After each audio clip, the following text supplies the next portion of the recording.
everybody. Happy Tuesday morning, evening, afternoon, depending on where you might be joining us from in the world today. I hope that y'all are just as excited as I am to get started on today's session. But before we do that, I just want to go over a couple of real quick housekeeping guidelines, stuff that'll help y'all to participate today. Oh, and before I forget, hi, my name's Meg. I'm going to be your host. I'm from Power to Fly's virtual hosting team, and yeah, super excited to kick off. So just so y'all have the best possible experience today, I just want to encourage y'all to participate. So if you would like to join in and really get the most out of today's event, you are very welcome to do so. One of the ways you can do that is by turning your cameras on if you'd like. I'm always happy to see our audience, no matter where y'all are joining us from. Truly, like ball gown or three-piece suit or bathrobe, we don't care. We just want to see y'all here with us, ready to learn. Now, if you don't want to turn your camera on, that's totally fine. We get it. I'd also really be happy to see in the chat box, if y'all want to head over there, let us know where you're joining us from today. So I'm coming to you from Toledo, Ohio. This is land that indigenously was cared for by the Fox, Potawatomi, and Kickapoo tribes in my area. So if you want to let us know where in the world you're joining us from, and if you don't, whose land you're on, please feel free to tell us that as well. Now, like I said earlier, today's session is being recorded. So what that means for all of you is you don't have to take notes. You get to sit back, enjoy the conversation, and really, take it all in. If you have a question, or if you missed something that someone said, or you missed a resource, you can always go back and rewatch this recording once we post it. So we're live streaming to our YouTube channel right now. The video usually lands there about 5 to 15 minutes after the end of the live stream. But everybody that registered for today's session is going to get an email from Power to Fly in about 2 to 4 business days with a link to where you can rewatch this recording when it goes live on our website. Now, if you do have your cameras turned on, totally fine. Just make sure that you don't come off mute. That'll make sure that you stay off of the recording. And if you have any questions for our speaker today, comments, maybe your lived experience is different than what we're talking about, we would love to hear about it. So please feel free to share comments or questions into the group chat there. If you have a question that you want to ask but you would like to be kept anonymous, no worries. Just send a DM to me in the chat. You'll find my name, Meg Alexander, on the drop-down menu at the bottom. Oh, we've got people chiming in from New Jersey, New York City, Chicago, Carbondale, Illinois, Argentina. Oh my gosh, Georgetown, Texas, Minneapolis, Hawaii, Dearborn, Michigan. Loving all of this. Thank you, y'all, for chiming in today. All right, now, like I said, don't feel hesitation in any way to send in questions if you got them during this upcoming conversation. We would absolutely love to hear those questions from you.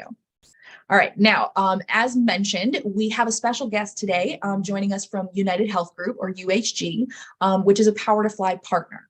Now, UnitedHealth Group is a healthcare and well-being company with a mission to help people live healthier lives and help make the healthcare system work better for everyone.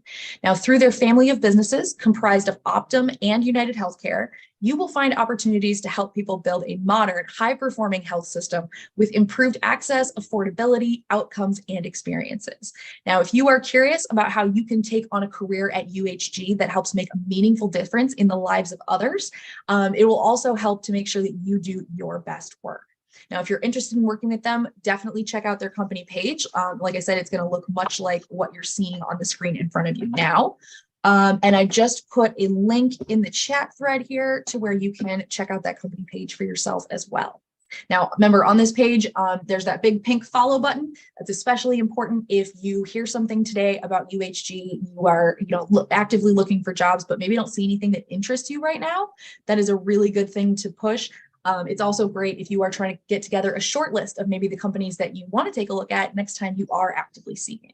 So if you got other questions on that, throw them into the chat. I'm more than happy to help y'all with that, and really want to make sure that y'all make the most out of our free resources, especially those related to UnitedHealth Group. Now, without further ado, I am very excited to introduce you to our speaker today. So Suprea Sandhu is the Vice President of Healthcare Economics at UHG. Now, Suprea has been working with UHG for over 12 years, and she's worked in data analytics for nearly 20 years. So obviously quite a substantial portion of her lifespan so far. Now, Suprea emigrated to the United States in 2005 from India and has a career that has spanned many, many different industries. She found her true calling and passion when she stepped into healthcare and has worked on a variety of analytic initiatives, and those span from clinical analytics to network analytics. Suprea is also very active in academic circles, and she teaches in the California State University system.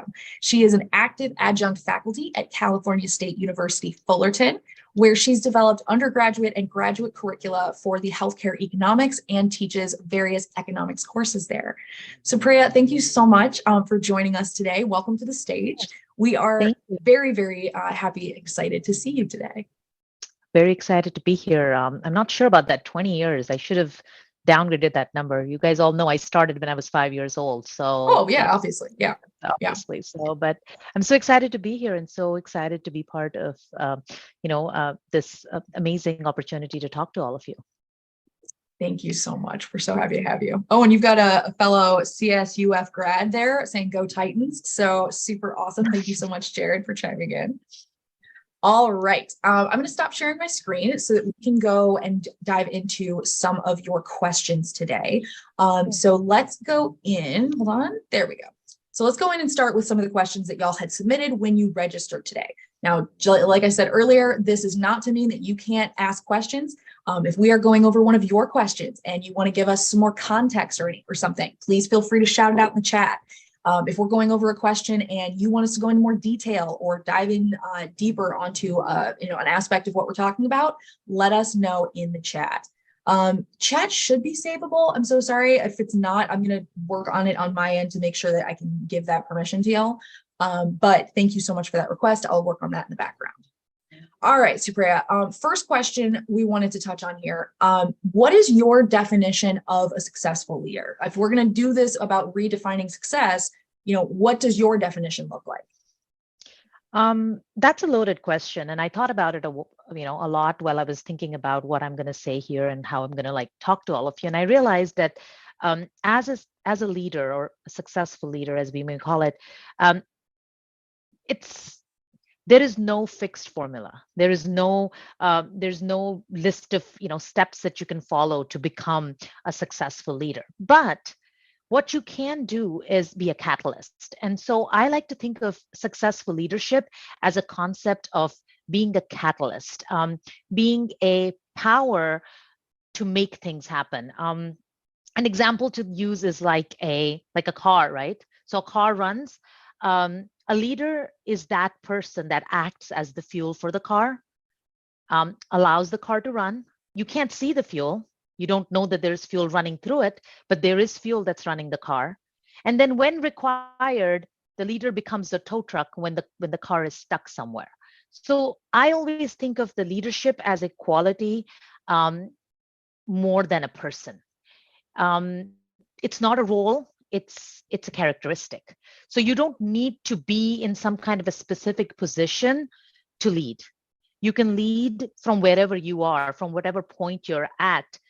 The impact that you have may vary, but a successful leader is one who is able to be a catalyst for change, a catalyst for pushing towards an end goal. And whatever that end goal is, it could be success, it could be achieving results in an exam, it could be running a marathon, it doesn't matter. Leadership is a characteristic and not a position. And I think that's where people usually get lost because they feel that leadership, I need to get to a leadership position. You need to be in a mindset to lead. And that's what differentiates a leader from just somebody who is sitting on top of an organizational structure. And I think that's where, that's how I think about the role that we all can play in leading and in bringing about some kind of a change. I absolutely love that. I've been in this position, listening to people and interviewing people for I think a little under 4 years now. And I have literally never heard anybody give that description of leadership as I love this. I love this so much. because you're right, there are a lot of people that come to mind when I think of leaders, right? But they don't all hold leadership roles.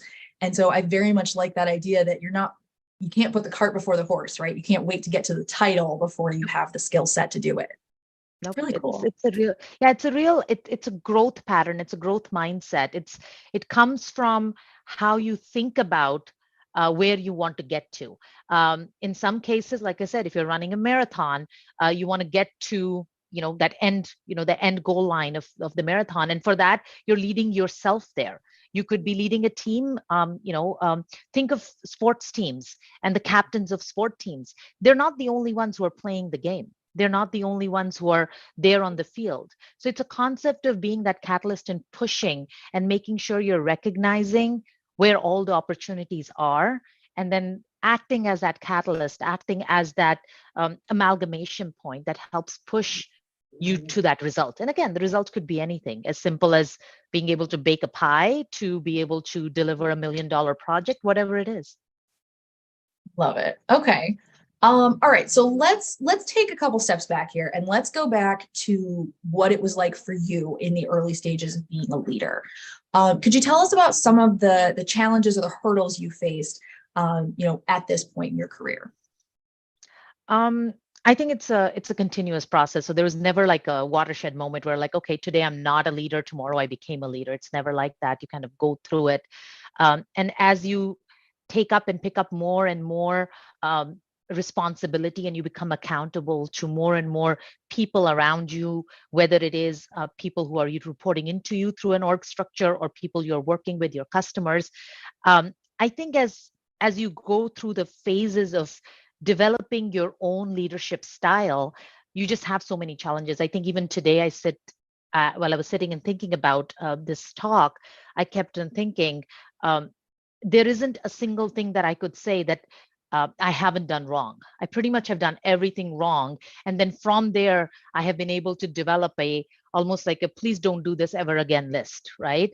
And from that please don't ever do this again list, again, I haven't always been successful in staying away from that one either. But the biggest challenge that I faced was being able to identify that I am not just an individual doing a specific task, that I'm part of a bigger machine. That's one thing. And then the second thing is that I am not only responsible for my success. My success is the sum total of all the people who are related to me. And related to me meaning people who may be reporting to me, people who I may be working with, and people who I may be working for.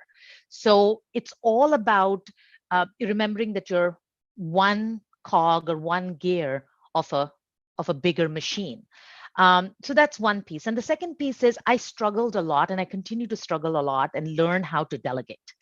I'm not a one-man show. And I work with a brilliant group of people, whether it is directly in my teams or, my extended, customer base, my extended, set of peers that I work with, and being able to identify that they are all part of this story, part of this journey has probably been my biggest challenge, learning how to delegate and learning how to use the community around you, which again has now become almost like a basic setup or a foundational setup of my leadership style. I need help. And it's okay to say I need help. Successful leaders, in my opinion, and if you look around and you could, put your finger on any successful leader who you think is successful, you'll probably hear them say the same thing. It takes a village. If it took a village for you with your family, with your kids, it takes a village in the workspace as well. And as a leader, that was my biggest challenge, figuring out what my village was and the fact that I need a village. Your ego comes in the way. You feel like you're going to be able to do it all, but you can't do it all. As I'm listening to this, I'm thinking to myself, yeah, like delegating in and of itself is hard, right?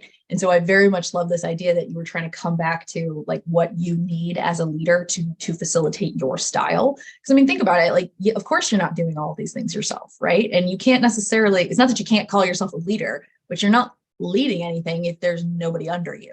Or nobody that's like helping you out. So yeah, I think that's a very, very good point to make. And people are loving that please don't do that again list. That's absolutely wonderful. I have a very long list.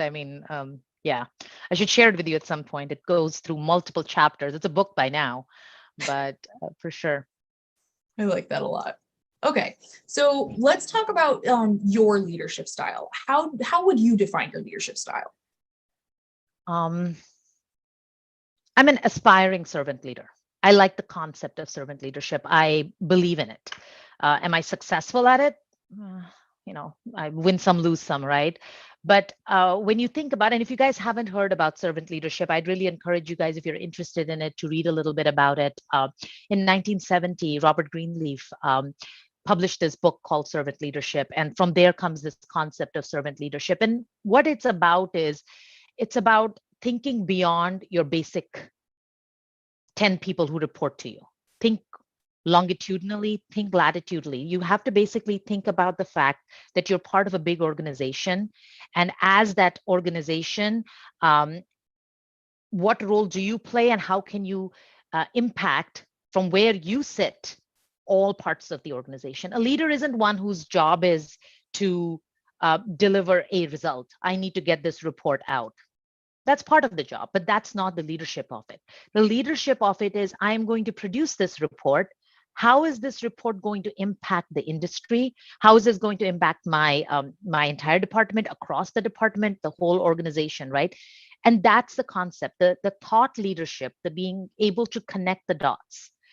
And that comes from this whole concept of, I'm going to stand and I'm going to watch people and I'm going to help people. I'm going to catalyze the change that I want. It's easy probably for me to do it, but how do I get everybody to do it with me? At some point, we created org structures, right? And we put the CEO on top, and then we had a bunch of people under it and more people under it. And the concept of servant leadership flips that chart over. So you basically need to remember that as a leader, people don't work for you. You work for the people. You work for your employees. If I have 20 people reporting into me today, it is my job to stand behind them. I need to be the fuel in the car. They're the car that's driving, that's going to take us over to the, over to wherever we need to get to. But I need to be the fuel in the car. People don't need to see me. And so as much as I like to think that that's what I try to do every day, I'm probably not successful every day. People who work for me or work with me will probably, point fingers and be like, I'm not really sure she really does that. But I do try to. In my head, that's the intent. I want to be able to develop that kind of an influence model across everybody, where I help, I hold hands and I get people across the chasm when it's required. And other times I stand and I watch and I, try to help them, talk them through getting to the other end. It was very long-winded, but my whole point is that my concept of leadership is being part of a team and trying to work with the team, and remembering the fact that you are part of a team. There's nobody reporting to you. You are working for these people. Yeah, I think that's a really good point. You're right. Is this idea of who's working for who? Because yeah, I mean, if you are to follow the car metaphor, yes, without you, the car doesn't really go, but you're not going to go anywhere if you're just sitting there. You're the fuel. You have no wheels to, Exactly. Yeah. All right. What is your best advice if we are trying to foster an empathetic leadership approach? Be vulnerable. Be part of the team. People don't report to you. People work with you. So from an empathy perspective, I like to always say, I like to remember my roots, where I came from. I wasn't always in a position with 20 people reporting to me, right? I was one of those 20 people. Sometimes I was a happy 20 person, one of the 20 people. Sometimes I was a disgruntled one. But I was one of those 20. So again, I want to make sure that I continue to stay vulnerable, stay involved, and be part of the team. I say this to my team a lot. I always say, I'll help you get over it. If you're running into something that is very difficult to get over, I'll help you get over it.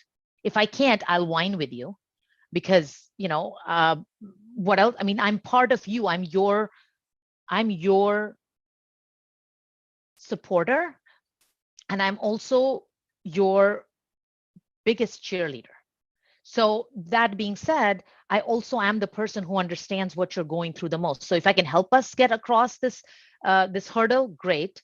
I'll do my best to do that. And sometimes I can't. Sometimes there are hurdles that you can't overcome. So we'll find a different path. And while we're finding it, if that means we have to sit together and whine for a second, let's whine. But let's get over it. I will absolutely have difficult discussions with you. We can continue to go at each other as much as we like. But then at some point, we're going to decide that we're going to agree to disagree and then move forward. And it doesn't matter if we agreed on something that I totally believed in or not. But if we decide that we're going to agree and we walk out of the room saying, this is our decision, I am going to be that person who's always going to stand behind you. I'm that mama bear who's going to stand behind you and make sure that that the team is protected. So as a leader, I know that sounds almost patronizing to say, and I mean it in the most inclusive and the most humble way, that as a leader, you need to be that protectant for your team. Your team needs to know that they can depend on you. Your customers need to know that they can depend on you. Good news, bad news, ugly news is all on the side. That trust of being able to say, you're going to get honesty is probably the biggest part of an empathetic leader. Somebody who can actually be honest and vulnerable with their team and for their team.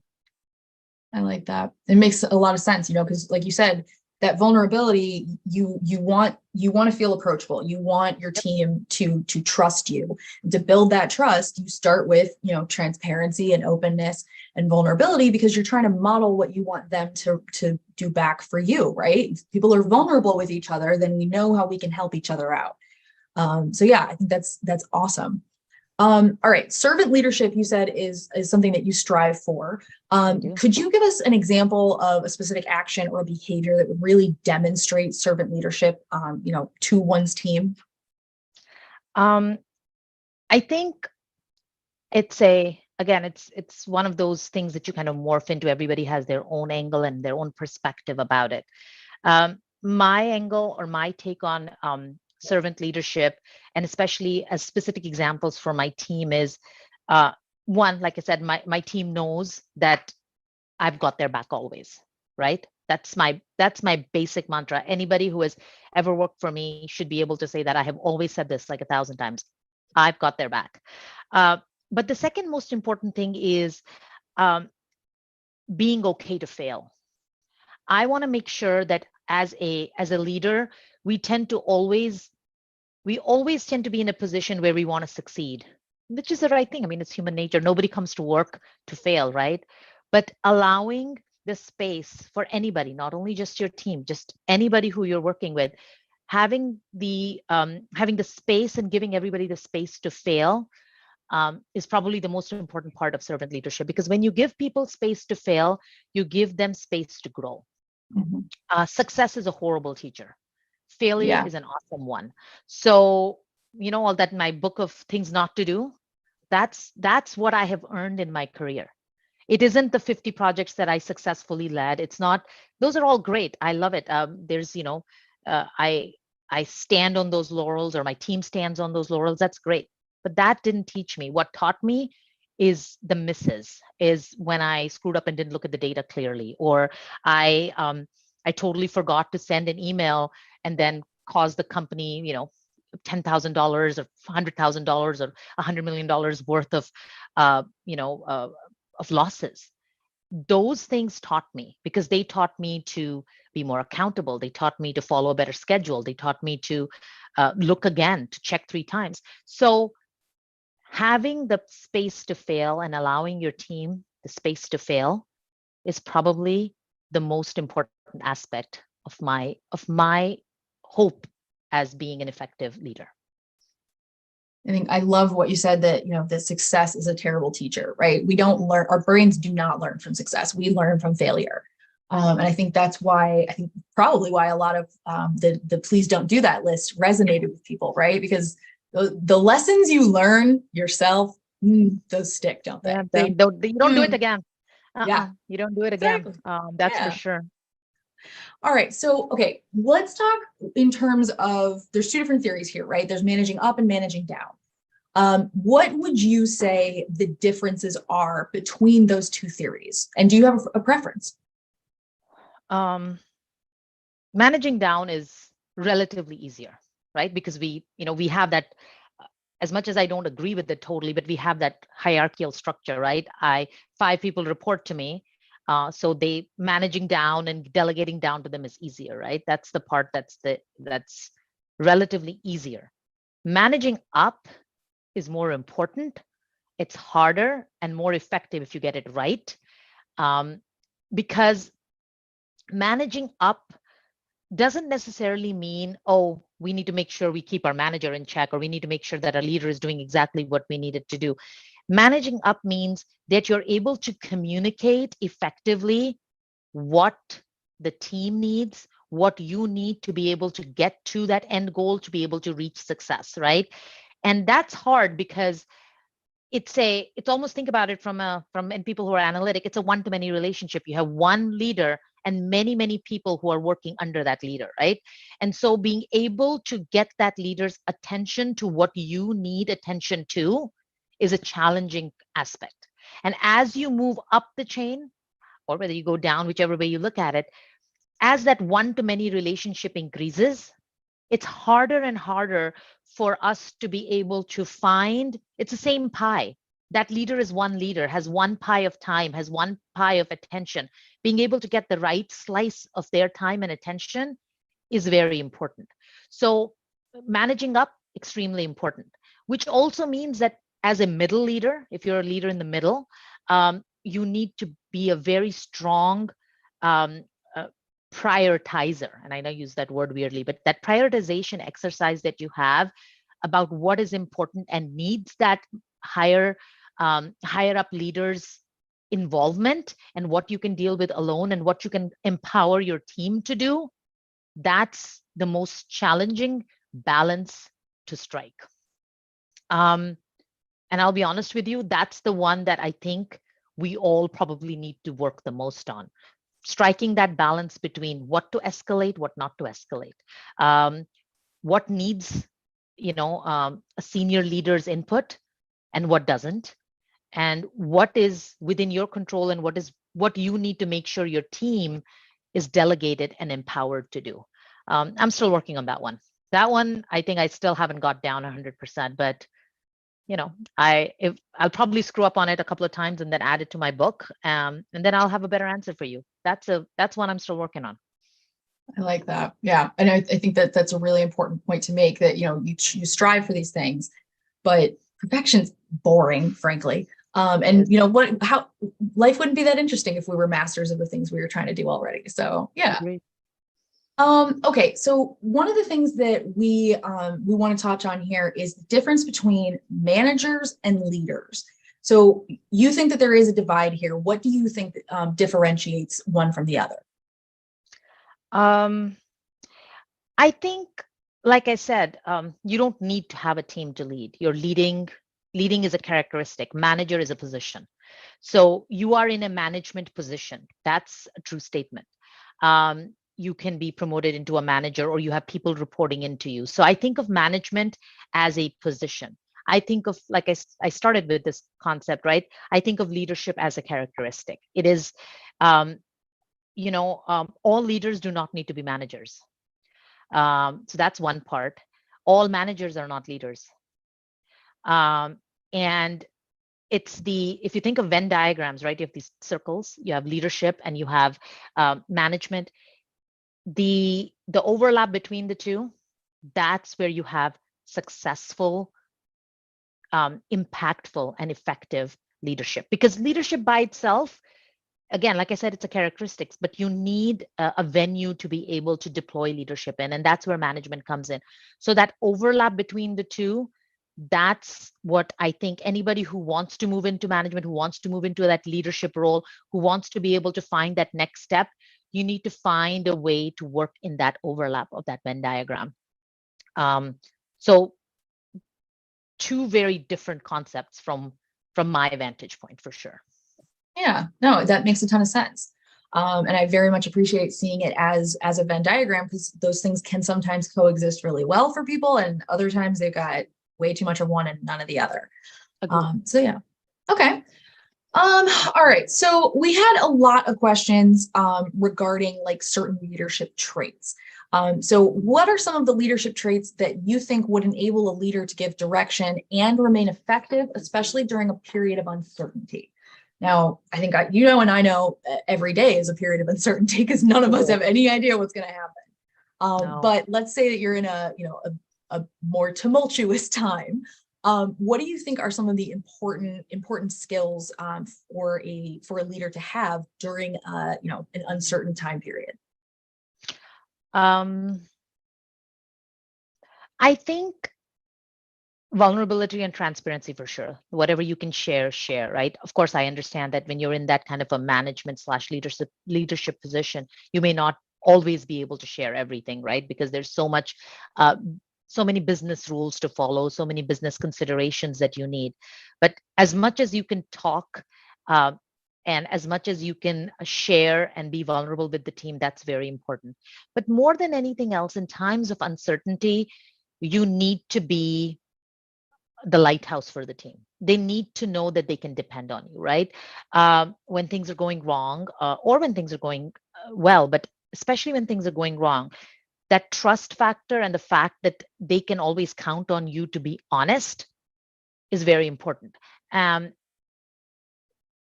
Mind you, I said the word honest and not always appeasing. You don't always have to give good news. You don't always have to be the bearer who says, "Oh, wonderful job, team." It's okay to be the person that says, "That was a horrible outcome." But if you have enough respect with the team, enough trust with the team, and you've been honest enough with the team, bad news can be carried well. So in trying times, more so in trying times than in happy times, I think being that lighthouse, being that steadfast person who's going to answer questions as honestly as possible is probably the biggest role that a leader can play, because the team knows how to get work done. They have their SOPs. They have whatever the projects are that are lined up to be completed.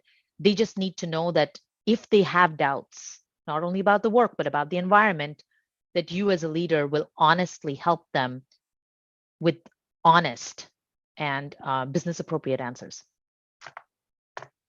I'm absolutely loving all of this, and you're right, it does make a ton of sense, because like once you are in like let's say like a crisis situation, or you're in a point in time when maybe a project didn't go well, I very much appreciate that distinction between being appeasing and being transparent.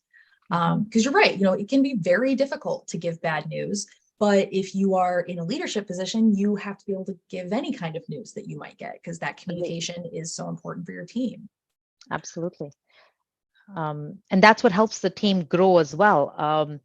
Like I talked about that space to fail. I mean, I'm not saying when you give people space to fail, if they fail, you're going to throw them a party. You still have to be able to do a postmortem on the failure, right? That's how you learn from it. But people need to know that that you will be the person who's going to help them through that thought process. Again, being a leader, as a leader, you need to make sure that the good, the bad, the ugly, each are treated with equal respect within the team. Yeah. Oh, I want to sit with that for a second. Yeah. Okay. All right. So we're talking about managing teams and having, like you said, there's goals involved. How do you manage shared goals within a team? Like, is there a benefit to approaching goals as a community versus as individuals? I don't think it's one versus the other. It has to go together. you're always going to have team goals, right? Team goals are going to be business driven for sure, right? Your team needs to produce X amount of, widgets every quarter, or you need to produce these reports, or you need to make sure you've made X amount of sales. All that is very important, and it's part of the goals that you'd give to your team. Many of those goals are not even determined by that leader. They're many times top down, right? The CEO or the board decided that we need to make $1 million in profit in the next 3 weeks. Well, that's a goal we have to hit. So that part, I think the community goals, I think, are very important. But then a successful leader is one who's able to identify that the people within the teams and the people within your scope of control, let me call it, or scope of influence, they get their individualized and personalized goals, right? Because not everyone is made equal, not everyone performs equally, and not everyone needs the same amount of time towards developing whatever it is that they need to develop. Some people may need to work on their specific skill sets. Some other people may need to learn how to deal with public speaking, and other people might just need to figure out how to time manage better. There's so many different things you can think of, right? And so as a successful leader, and this is where the management portion of it has to be dialed up more, because you are a leader that's going to help the entire team move together. But this is where, when you're thinking about goals and when you're thinking about the development of your team, that you have to dial up and calibrate the management aspect of it. And you need to manage effectively, right? You need to find things that each individual person needs, and then be able to help drive and push that person in that space. If I have a person who wants to learn how to public speak, sitting there in the back office is not going to teach them that. That's where you have to push them out and make them go present at places. Again, giving them that space to fail, because the first couple of times are not going to be fun for them or for me, who's sitting here like, biting off every tooth, every nail that I have on my fingers, because I'm so nervous about my person, about what's being presented, about the business goal that's attached to it. So it's all one big continuum. I wish there were like different silos on this. They aren't. It's one big continuum, and you just kind of have to you calibrate in and out of each of those boxes. It's not a straight line either. It's like this big old zigzag, wavy, circular line. But you try a little bit every day. All right. So as we're dialing down into kind of the needs of individuals on your team, do you tailor the support you provide for each team member? And if so, how do you do that? Do you ask them for their preference first? Do you start with your preferred style and adapt? How have you tackled this when you have either had a new team member joining or have joined a new team yourself? It's always my way or the highway. What are you talking about? No. Well, that's not fully a joke. You do have to start with your own way. You can't start, if you have 10 people working for you, you won't have 10 different, you can't create 10 different versions of yourself, right? So I think you start with your way. Of course, that doesn't mean that there is dictatorship. You have to start, then creating some kind of a morphed version of yourself for each person. But to stay true to yourself and to stay true to your own leadership and management philosophy, you always start working with somebody the way you want to. Remember, you have to remember where you came from, your roots. How did you like to be talked to? When you were not doing well in public speaking, or when you were not, having a great time making the sales calls, what was it that helped you, right? So you start with your own experiences, with your own seasoning, all the chiseling that you went through over your years. So you start with that. But then, of course, customization is the key, right? That's the name of the game. When I'm talking to you, Meg, I want to make sure that whatever Meg needs, I'm able to provide to Meg. Whatever Suprea needs, I'm able to provide to Suprea. And that is on you as a leader. Creating that, dialing in, dialing out is on you. But I would never start for each individual person separately, because then you're creating like alter egos for yourself. And I don't think you stay true to either them, yourself, or your team's goals if you're trying to, because then you're just trying to appease them. And that's not what you want. Yeah, I think that's a good point. It's not really about tailoring yourself for every single interaction you have or every single member of your team. I think we all have a work persona and that has different facets within it, right? Like you're one version to like your work bestie, and you're maybe a little bit different version of that work self when it comes to dealing with your boss. Yeah. So I think that's a really good through line to take, is that, yes, you can tailor yourself for the situation, but you're not doing a full overhaul. You're just, No. maybe delivering the message in a way that that person is going to, intake it most Right. readily, or what. Yeah. Okay. All right. So let's talk about team motivation. When there are not opportunities on the horizon, it can be really difficult to try and motivate a team that seemingly doesn't have really any benchmark to look forward to or to strive for. How have you approached team motivation when you found yourself in similar situations with, not really a brass ring on the horizon? Um, you have to be a cheerleader inside and outside. So there's a little bit of like, the singing and dancing that you have to do. It comes as part of your job profile. So you do need to continue to make sure that as a leader, I said, you need to be that lighthouse. You need to be a little bit of that cheerleader who's always talking about um, the value of the work. And remember, your role as a leader, and this is again where now your leadership aspects and characteristics, sorry, need to be dialed in a little bit more than the management part of it. Because as a leader, you need to help your people realize the connection that their work has to the rest of the enterprise. If I am producing a report, that report gets sent into the abyss. I don't know where that goes.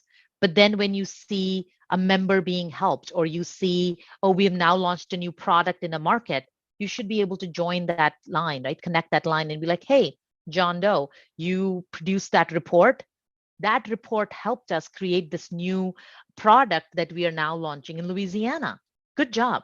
They weren't directly related to that, but the work that they did impacted. So being able to don't even if it's small lines, even if it's dotted lines, squiggly lines, very very faint lines, join those lines, because that gives meaning to the work that I'm doing every day. If you're at a call center and you're just in and out taking 100 calls a day, how are those calls impacting our members? Maybe you're selling DMEs, maybe you're selling medication, whatever it is. Find that connection. That's one part. And the second part is whatever little scope of influence you have, let your people, let your teammates, let your uh, whoever you are working with, give them a little bit of the stage.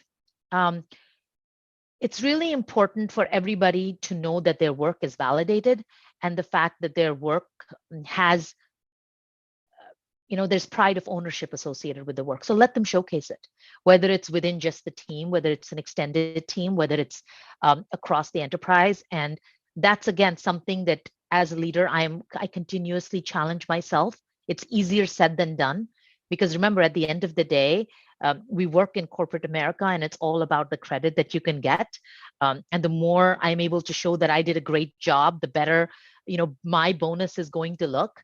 But as a leader, being able to step back and be like, my team's success is my success, that's a hard one. Because one of the things that's really hard to digest is the team's success is the team's success. The team's failure is the leader's failure. So being able to live with that is probably one of the biggest things that you kind of have to kind of work through and learn. And again, another one of those things that I continue to even challenge myself at. Some days I'm really good at it. Some days I absolutely suck at it. So figuring out how to share that stage is a big deal. Oh yeah. Yeah. I mean, it's very, as you're talking, I was remembering time I had in high school. I was on the rowing team, but time spent in sports, and you definitely get hammered into you that like success is the team's success. Always. If you are the captain and the team has failed, you are part of that failure. It's Pretty going to much. land on you first.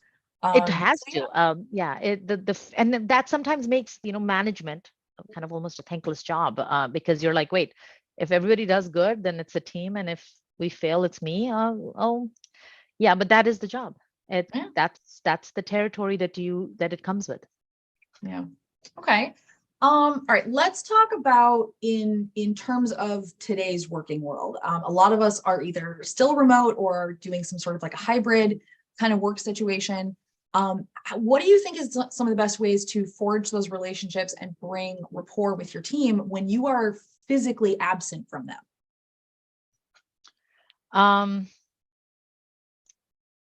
Video calls. I know it seems so mundane, it seems so basic, but the ability to have that camera on, and I loved how you started off and said it doesn't matter, your prom gown, your three-piece, tuxedo, or whether it's your bathrobe, whatever it is, turn the camera on. There is something to be said about looking, and I'm looking at so many people who have their cameras on. There's a weird sort of connection, a weird sort of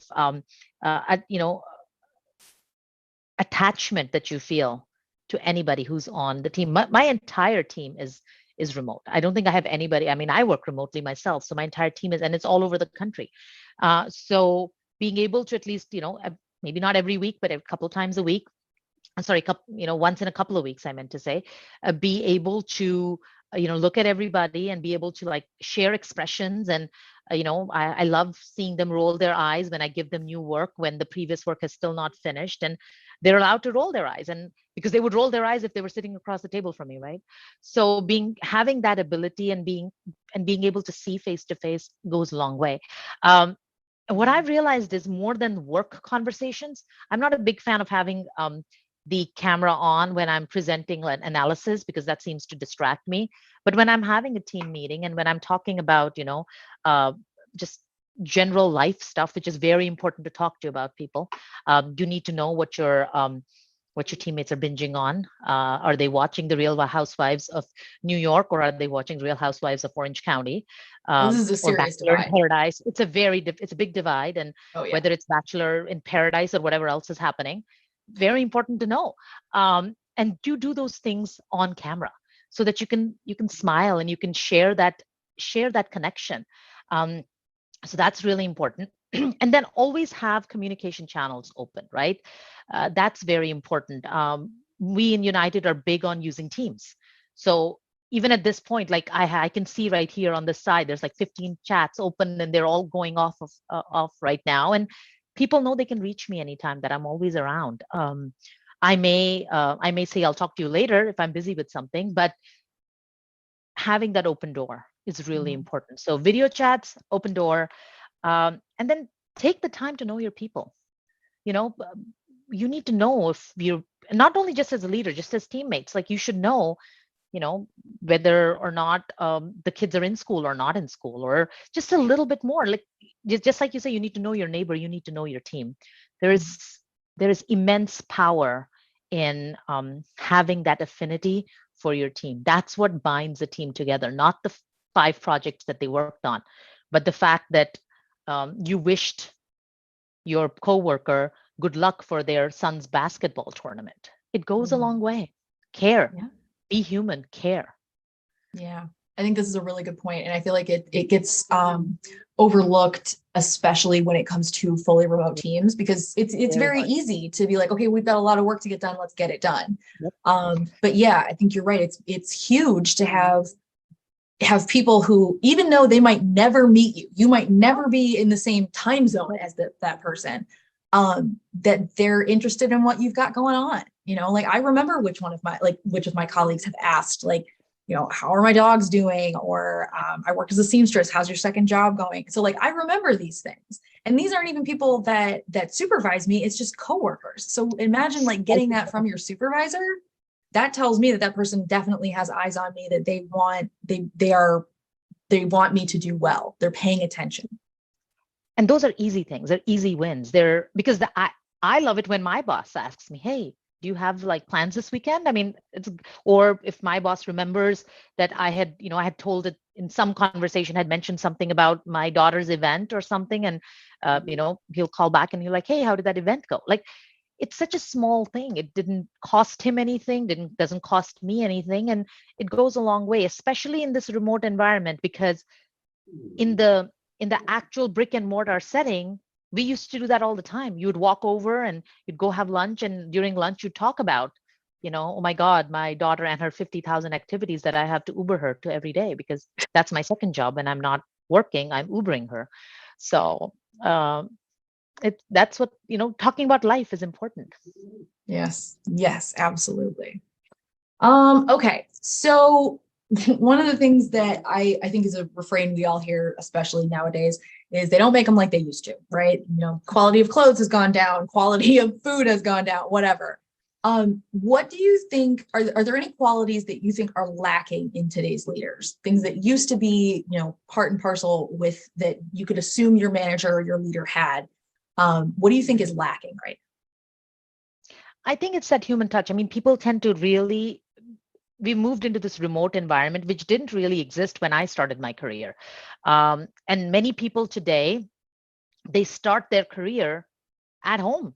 I mean, so many people are hired directly as telecommuters. There's no office interaction. There's nobody, taking them out to lunch the first day. There's no cubicle to set up. It's kind of a very different environment. I remember until I started with UnitedHealth Group, every job that I went to, the first day was always, you get a little bit of orientation, then you go to lunch, and then you sit and talk to people. It doesn't happen anymore.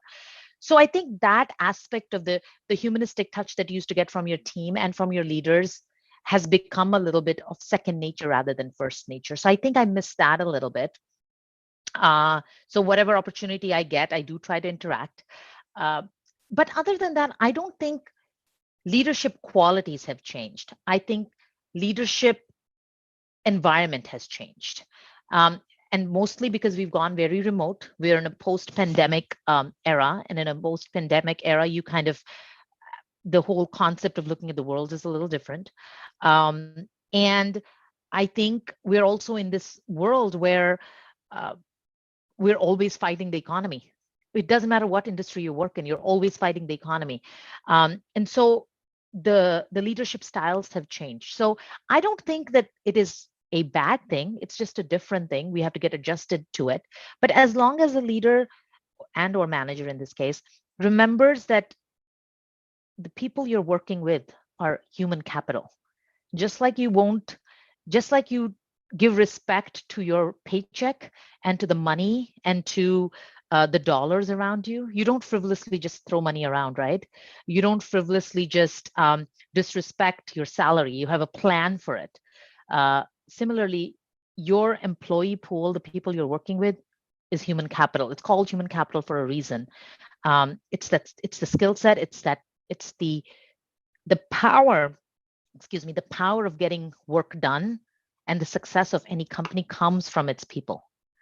So as long as you remember that, I think it's okay. I think we're going to be okay as an economic environment. We'll be okay as long as we remember that portion of it. It's human capital, not employees, not people, not employee IDs, human capital. Okay. Yeah, I love this a lot. Okay, I want to finish strong here with one question. How do you think your earlier career choices led to where you are now? Are you talking about all the mistakes that I made? All the things anything that you consider steps along the way? There's many. I mean, I changed paths a few times. I've always been in the data analytics sphere, but I did various industries, and some industries I loved and some industries not as much. But one of the things that I did learn is you need to believe in what you're doing. You need to, whatever it is that you're doing, if your heart's not in it, then it's just a job. And jobs don't make careers. Jobs pay bills, which is an important part of life. So don't get me wrong. But if you really want to develop a career and you really want to thrive and you really want to grow, you need to find something that you really believe in, something that you find passion for. It could be anything. You said your second job is a seamstress. I mean, you must really love it for you to do it in addition to doing, whatever you're doing right now, right? So find that passion. And so for me, I knew very early on in my life, and I was still in like high school, that the medical field was my field. I at one point wanted to become a doctor. It didn't work out. For whatever reason, it didn't work out. And I took a very long, roundabout way to finish up in a career which is all about medicine, the impact of medicine and the impact of clinical care for people. So maybe I'm not out there treating people myself, but I'm at least part of something that is. So being able to find that really helps, you find motivation in life and at work. All right. What last question here? I missed one. What do you think is the single most important quality that a leader should have? Humility. That's you need to be humble. You need to know that you are surrounded by people who are way more talented than you. If you are the most talented person in a room, you're in the wrong room. So that humility, being a student, so being humble and being a student is probably the most important thing for any leader. Excellent. All right. Okay, so we have a couple slides left that we're going to go over in the last couple minutes here. Before we do that, I do just want to say I got a request to share the chat or to save the chat for y'all. So I just saved it. I'm sending it back through in the Zoom chat. So you should be able to download the meeting chat there if you would like it. All right, so we had asked some questions to Suprea prior to today's session starting, and these are going to be mostly about UnitedHealth Group. So the first one, we had asked you, how would you describe the culture at UHG in one word? You had said supportive, that it's like an extended family. Is there anything else you'd like to add there? It is. I didn't want anybody to think that when I said that, I felt like, oh, it was a family, like everybody's happy. No, it's like an actual dysfunctional family. Like you have so many people, so many uncles, so many aunts. Some are crazy, some are not.